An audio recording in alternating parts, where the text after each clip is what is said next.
संयुक्त हिस्सावाળી કંપની જેને કહેવાય જોઈન્ટ સ્ટોક કંપની ઔદ્યોગિક ક્રાંતિ પછી યંત્રો દ્વારા માંગની અપેક્ષાઓ મોટા પાયા પર ઉત્પાદન થવા લાગ્યું. ઔદ્યોગિક ક્રાંતિ પછી યંત્રો દ્વારા માંગની અપેક્ષાએ મોટા પાયા પર ઉત્પાદન થવા લાગ્યું. મોટા પાયા પર મૂડીની જરૂરિયાત સાથે જોખમનું પ્રમાણ પણ વધ્યું.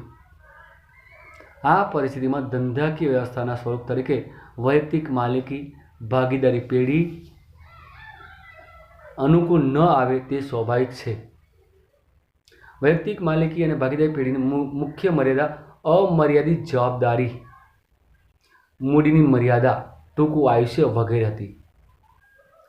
મોટા પાયા ઉપર ધંધાકીય પ્રવૃત્તિ કરવા માટે વિશાળ પ્રમાણમાં મૂડીની જરૂરિયાત સાથે મૂડીની સલામતી, જવાબદારી અને જોખમની વહેંચણી, કાર્યદક્ષ સંચાલન વગેરે અનેક પ્રશ્નો ઉકેલ રૂપે નવી ધંધાકીય વ્યવસ્થાનો ઉદ્ભવ થયો. મર્યાદિત મૂડી, અમર્યાદિત જવાબદારી,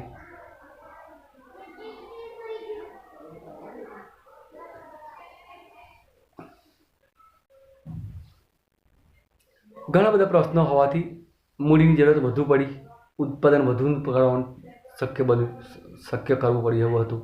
તો તેવા સંજોગોમાં લોકોની મૂડીની સલામતી રહે, કંપનીની વસ્તુ જે તે સંસ્થાને પૂરતી મૂડી મળી રહે, જોખમ વેચાઈ જાય. આ માટે એક નવું સ્વરૂપ અસ્તિત્વમાં આવ્યું જેને સંયુક્ત હિસ્સાવાળી કંપની, જેને જોઈન્ટ સ્ટોક કંપની કહેવામાં આવે છે, જેને આપણે ટૂંકમાં કંપની તરીકે ઓળખીએ છીએ. કંપની સ્વરૂપ વિકાસથી વેપાર ઉદ્યોગને ઝડપી વેગ મળ્યો છે. કંપની સ્વરૂપના વિકાસથી વેપાર ઉદ્યોગને ઝડપી વેગ મળ્યો છે. આથી કંપનીને આર્થિક વિકાસનું એન્જિન તરીકે ઓળખવામાં આવે છે. કંપની સ્વરૂપના વિકાસથી વેપાર ઉદ્યોગને ઝડપી વેગ મળ્યો હોવાથી કંપનીને આર્થિક વિકાસના એન્જિન તરીકે ઓળખવામાં આવે છે. ભારતમાં કંપની ઉપરના નિયમન માટે 1956માં કંપની ધારાનો અમલમાં આવ્યો હતો. હવે 1/4/2014થી 2013નો નવો કંપની ધારો અમલમાં આવેલ છે. 1/4/2014થી નવો કંપની ધારો અમલમાં આવ્યો છે. 1/4/2014થી. કંપનીનો અર્થ અને વ્યાખ્યા. કંપની એ સમાન હેતુઓ માટે કાયદાથી અસ્તિત્વમાં આવતી કૃત્રિમ વ્યક્તિ છે. કંપની એ સમાન હેતુઓ માટે કાયદાથી અસ્તિત્વમાં આવતી કૃત્રિમ વ્યક્તિ છે. કાયદાની દ્રષ્ટિએ કંપની એક કૃત્રિમ, અદ્રશ્ય અને અમૂર્ત વ્યક્તિ છે. કાયદાની દ્રષ્ટિએ કંપની એ કૃત્રિમ, અદ્રશ્ય અને અમૂર્ત વ્યક્તિ છે. Company is an artificial, invisible and imaginable person in eyes of law. 2013 company ધારામાં જણાવ્યા પ્રમાણે કંપની એટલે કાયદા હેઠળ અથવા અગાઉ કોઈપણ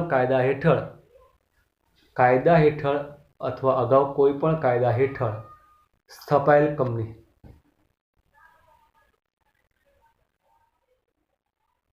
આ વ્યાખ્યા સ્પષ્ટ કરે છે કે કંપની એક કાયદાનું સર્જન છે, કાયદા દ્વારા જન્મ લીધેલી એક વસ્તુ છે.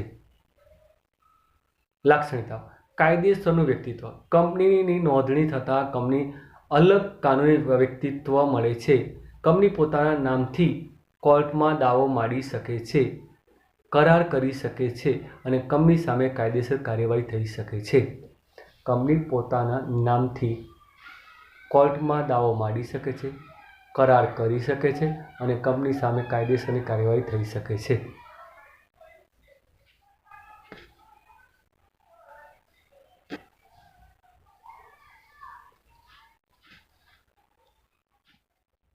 કાયમી અસ્તિત્વ. કાયદાથી કંપનીને અલગ વ્યક્તિત્વ પ્રાપ્ત થાય છે. કંપની તેના સભ્યોથી અલગ અસ્તિત્વ ધરાવતી હોવાથી સભ્યોના મૃત્યુ, નાદારી જેવા પ્રસંગોથી કંપનીના અસ્તિત્વને અસર થતી નથી. ફરચાની પ્રક્રિયાથી જ કંપનીનો અંત લાવી શકાય છે. ફરચો એટલે નુકસાન થાય ને કંપનીનું વિસર્જન થાય તો જ એનો અંત આવી શકે છે. મૂડીનું નાના હિસ્સામાં વિભાજન. કંપનીની મૂડીને નાના હિસ્સામાં વહેંચવામાં આવે છે. આ દરેક હિસ્સાને શેર કહેવામાં આવે છે. કંપનીની મૂડીને નાના હિસ્સામાં વહેંચવામાં આવે છે અને આ દરેક હિસ્સાને શું કહેવામાં આવે છે? શેર કહેવામાં આવે છે. શેર બહાર પાડી કંપની વિશાળ પાયા પર મૂડી ભંડોળ એકઠું કરી શકે છે. શેર ખરીદનાર કંપનીનો એ શેર હોલ્ડર ગણાય છે. શેરની ફેરબદલી. કંપનીએ અને કાયદાની જોગવાઈને આધીન રહીને શેર હોલ્ડર કંપનીના શેર વેચી શકે છે અને ખરીદી શકે છે. શેરની ફેરબદલી એ કંપનીનું મહત્વનું લક્ષણ છે. શેરની ફેરબદલી. તમારા શેર જોઈતા હોય તો રાખો, ના જોઈતા વેચી દો. સામાન્ય મહોર. કરારો, શેર પ્રમાણપત્રો, દસ્તાવેજો અને રોજબરોજના વ્યવહારોમાં કંપનીની સંમતિ દર્શાવવા માટે સામાન્ય મહોર લગાવવામાં આવે છે. સંચાલન. કંપની કૃત્રિમ વ્યક્તિ હોવાથી કંપનીના આવેદનપત્ર અને નિમંત્રણપત્રને આધીન રહીને સંચાલક મંડળ કંપનીનું સંચાલન કરે છે. કંપની એ કુદરતી વ્યક્તિત્વ હોવાથી કંપનીના આવેદનપત્ર અને નિયમનપત્રને આધીન રહીને સંચાલક મંડળ કંપનીનું સંચાલન કરે છે. શેર હોલ્ડરો પોતાનામાંથી પ્રતિનિધિ તરીકે ચૂંટે છે જેને સંચાલક કહે છે. સંચાલકો સામૂહિક રીતે સંચાલક મંડળ તરીકે ઓળખાય છે જે કંપનીનું સંચાલન સંભાળે છે. આમ કંપનીમાં માલિક અને સંચાલન બંને અલગ હોય છે. કંપનીમાં માલિક અને સંચાલન બંને અલગ વસ્તુ છે. સભ્યનો દરજ્જો.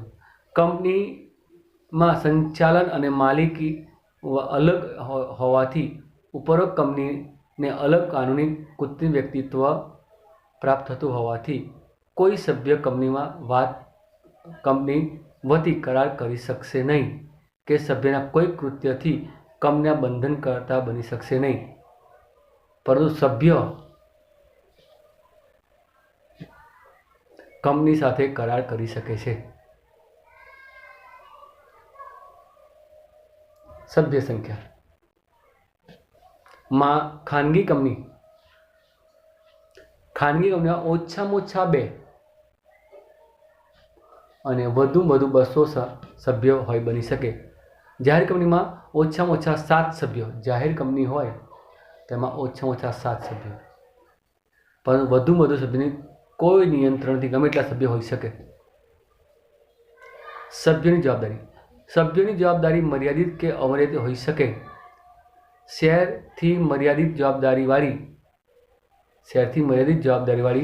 કંપનીના સભ્યોની જવાબદારી તેમણે ધારણ કરેલા શેરની રકમ પૂરતી જ મર્યાદિત હોય છે. વાસ્તવમાં અમર્યાદિત જવાબદારીથી કંપનીએ ઘણી જ ઓછી જોવા મળે છે.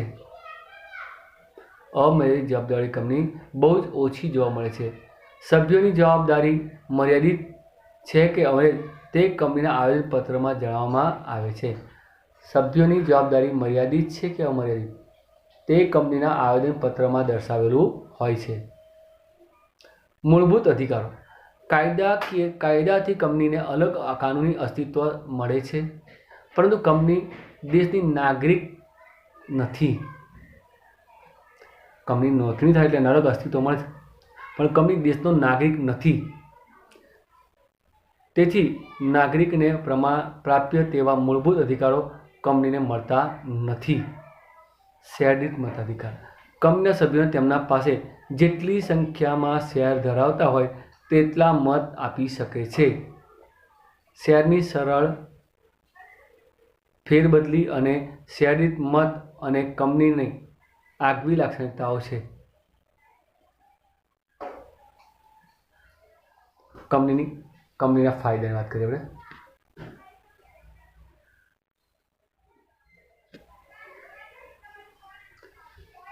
પહેલું, વિશાળ મૂડી ભંડોળ. કંપની તેની મૂડીની નાના નાના હિસ્સામાં એટલે કે શેરમાં વહેંચી નાખે છે. શેર દીઠ મતાધિકાર હોવાથી વધુ શેર ખરીદવાનું આકર્ષણ રહે છે. પરિણામે કંપની વિશાળ મૂડી એકત્રિત કરી શકે છે. શેરની સરળ ફેરબદલી. માન્ય શેર બજારમાં શેરની લેવેચ સરળતાથી થઈ શકતી હોવાથી કંપનીનો સભ્ય ઈચ્છે ત્યારે શેર વેચી નાણાં મેળવી શકે છે અને જરૂરિયાત પ્રમાણે શેર ખરીદી પણ શકે છે. જોકે ખાનગી કંપનીના શેરની ફેરબદલી ઉપર નિયંત્રણ છે, જેની સેબીમાં નોંધણી નથી કરાવી એવી કંપનીઓના પર અહીંયા પ્રતિબંધ છે. એના પર કેટલાક નિયંત્રણો છે. સભ્યોની મર્યાદિત જવાબદારી. શેરથી મર્યાદિત જવાબદારીવાળી કંપનીઓ સભ્યોની જવાબદારી તેમણે ખરીદેલા શેરની મૂળ કિંમત પૂરતી જ મર્યાદિત હોય છે.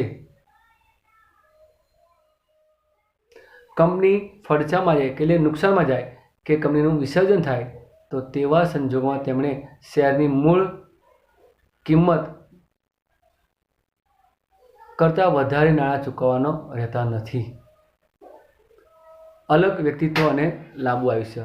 કાયદા દ્વારા કંપની તેના સભ્યોથી અલગ વ્યક્તિત્વ અને અસ્તિત્વ મળતું હોવાથી કંપની લાંબુ આયુષ્ય ભોગવે છે. સભ્યના મૃત્યુ, નાદારી, મગજ અસ્થિર થવાના સંજોગો કે સભ્યો દ્વારા શેરની ફેરબદલીથી કંપનીના અસ્તિત્વ પર કોઈ અસર પડતી નથી. વિશાળ કદનો લાભ. કંપની માટે મોટા પાયા ઉપર ખરીદ વેચાણ અને ઉત્પાદન શક્ય બને છે. વિશાળ મૂડી ભંડોળ, આધુનિક યંત્રો, નિષ્ણાતોની સેવા, સંશોધન વગેરેને કારણે ઓછા ખર્ચ મોટા પાયા પર ઉત્પાદન લાભ મળે છે. ઓછા ખર્ચે મોટા પાયા પર ઉત્પાદન કરી શકાય છે. આથી કંપનીને આર્થિક વિકાસનું એન્જિન તરીકે ઓળખવામાં આવે છે. કાર્યક્ષમ સંચાલન. નિષ્ણાતોની સેવા અને કાર્યકુશળ સંચાલકોને કારણે કંપનીનું સંચાલન વ્યવસાયલક્ષી અને કાર્યક્ષમ બને છે. લોકશાહી સંચાલન. સભ્યોને ચૂંટાયેલા પ્રતિનિધિઓ એટલે કે સંચાલકો દ્વારા કંપનીનું સંચાલન લોકશાહી રીતે થાય છે. મહત્વના નિર્ણયો સભ્યોની સામાન્ય સભામાં બહુમતીથી લેવાય છે. સમાજ અને રાષ્ટ્રને લાભ. જાહેર જનતા તેમની બચતોનું કંપનીના શેર, ડિબેન્ચર, જાહેર થાપણોમાં રોકાણ કરે છે. બચતો પ્રત્યે પ્રોત્સાહન મળે છે. રોકાણ ઉપર તેમને ડિવિડન્ડ અને વ્યાજની આવક મળે છે. મોટા પાયા ઉપર ઉત્પાદનના લાભ સમાજના લોકોને પણ મળે છે. રોજગારીની નવી તકોમાં વધારો થાય છે. કેટલીક કંપનીઓ નફાનો અમુક ભાગ કલા, બગીચા, શાળા, કોલેજ, રમતગમતના મેદાનો વગેરે માટે ખર્ચ કરે છે.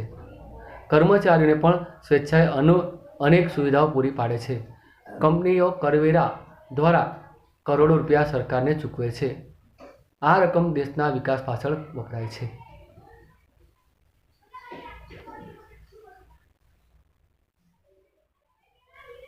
કંપનીની મર્યાદા. લાંબી અને ખર્ચાળ સ્થાપના વિધિ. કંપનીની જે વિધિ છે એ લાંબી અને ખર્ચાળ છે. વૈયક્તિક માલિકી અને ભાગીદારી પેઢીની સરખામણીમાં કંપનીની સ્થાપના વિધિ લાંબી, જટિલ અને ખર્ચાળ છે. કંપનીએ તેની નોંધણીનું પ્રમાણપત્ર મેળવવા માટે આવેદનપત્ર, નિયમનપત્ર જેવા દસ્તાવેજો તૈયાર કરી કંપનીના રજિસ્ટ્રાર સમક્ષ રજૂ કરવા પડે છે. આ માટે નિષ્ણાતોની સેવા લેવી પડે છે. નિષ્ણાતો તેમની સેવા માટે વધુ ફી ઉપરાંત કંપની રજિસ્ટ્રારને નોંધણી માટેની ફી ચૂકવવી પડે છે. નિષ્ણાતની સેવા લેવી પડે એટલા માટે નિષ્ણાતોની ફી અને રજિસ્ટ્રેશનની ફી પણ આપવી પડે છે. લાંબી અને ખર્ચાળ સ્થાપના વિધિ. ધારાકીય નિયંત્રણ. કંપની કાયદા દ્વારા અસ્તિત્વમાં આવે છે. કંપનીએ તેની હયાતી દરમિયાન કાયદાની જોગવાઈઓનું પાલન કરવું પડે છે. નિયમિત સમયે પત્રકો, અહેવાલો, હિસાબો કંપની રજિસ્ટ્રારને મોકલવા પડે છે.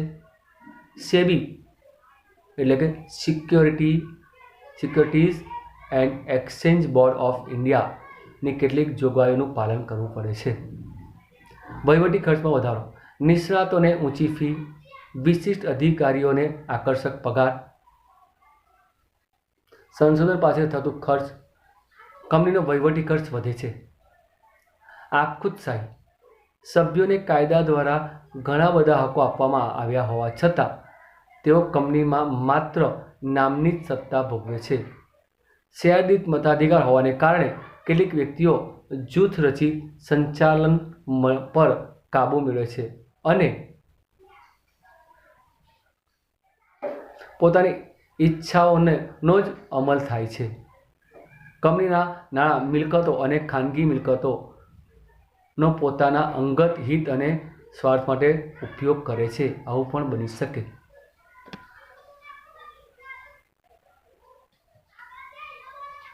રહસ્યોની જાળવણીમાં મુશ્કેલી. કંપની તેના વાર્ષિક હિસાબો ફરજિયાત ઓડિટ કરાવવી સભ્યોને તથા કંપનીના રજિસ્ટરને મોકલવા પડે છે. કાયદા અનુસાર બીજી કેટલીક બાબતો જેવી કે ડિબેન્ચર પર બોનસ શેરને લગતી બાબતો પ્રસિદ્ધ કરવી પડે છે. આથી રહસ્યોની જાળવણી મુશ્કેલ બને છે. નીતિ વિષયક નિર્ણયોમાં વિલંબ. નીતિ વિષયક નિર્ણયો લેવામાં સભ્યોની સંમતિ લેવી પડે છે. આ માટે સભ્યોના સભા બોલાવવી પડે છે. સભા બોલાવતા પહેલાં સભ્યોને નિશ્ચિત દિવસો પહેલાં સભ્યને નોટિસ મોકલવી પડે છે. સભામાં ઠરાવ પસાર કરવો પડે છે. આ બધા સમયમાં વ્યય થતો હોવાથી નિર્ણયો લેવામાં વિલંબ થાય છે. ઓછી પરિવર્તનશીલતા. વૈયક્તિક માલિકી અને ભાગીદારી કરતાં કંપની સ્વરૂપની પરિવર્તનશીલતાનું તત્વ બહુ જ ઓછું છે. મહત્ત્વના ફેરફાર કરવા માટે સામાન્ય સભા ઠરાવ પસાર કરવો પડે છે. કેટલાક સંજોગોમાં કેન્દ્ર સરકાર અને અદાલતની પરવાનગી પણ મેળવવી પડે છે. સટ્ટાખોરી ઉત્તેજન. સંચાલકો કંપનીની ખાનગી માહિતીથી વાકેફ હોવાથી શેર બજારમાં કૃત્રિમ ફેરફારો સર્જીને સટ્ટાખોરીને ઉત્તેજિત કરે છે. શેરમાં થતી સટ્ટાખોરીના નાના રોકાણકારોના આર્થિક હિતને નુકસાન પહોંચે છે. સમાજને ગેરફાયદો. કામદારોની હડતાળ, માલિકો દ્વારા તાળાબંધીનો ભોગ સમાજે બનવું પડે છે.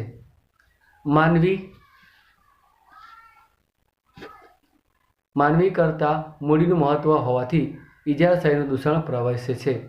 જેથી સમાજમાં આવક અને સંપત્તિની અસમાન વહેંચણી થાય છે.